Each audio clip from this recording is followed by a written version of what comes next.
Hello बच्चों, today we are going to start chapter accounting for share capital. In this chapter, the very first topic you are going to study is meaning of company or definition of company. Let's start. According to section 2 subsection 20, याद रखिएगा section 2 subsection 20 of the Companies Act 2013. इस act के according, ठीक है ना, क्या थी meaning company का? Company means a company incorporated under this act. Company का मतलब है वो कंपनी जो इस एक्ट के अंडर इनकॉर्पोरेटेड हुई हो.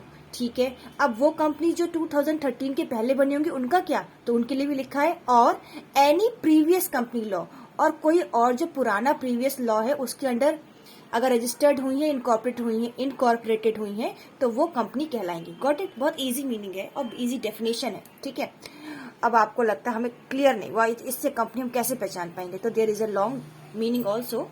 Let's discuss. A company is an incorporated association. जो कंपनी है वो रजिस्टर्ड एसोसिएशन है. ठीक है, which is an artificial person.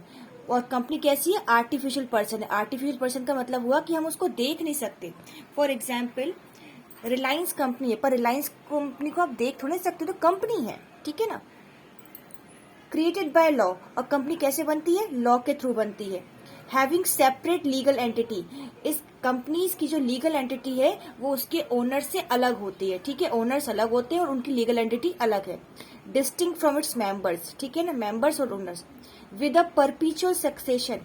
Company इस बेस पे बनती है कि वो कंटिन्यूस चलती रहेगी, भले ही उनका ओनरशिप चेंज होता रहे. ठीक है, आज कोई और है, कल कोई और होता रहे, कंपनी लॉन्ग वे में चलती रहेगी. परपेचुअल सक्सेशन का मतलब ये है, और उस कंपनी की कॉमन सील होगी. ठीक है, तो आप ये पॉइंट्स याद कर लीजिए, आपको कंपनी की मीनिंग इजिली याद हो जाएगी. First of all, incorporated, artificial person, created by law, common seal, perpetual succession, separate legal entity, combines and make a company. Got it?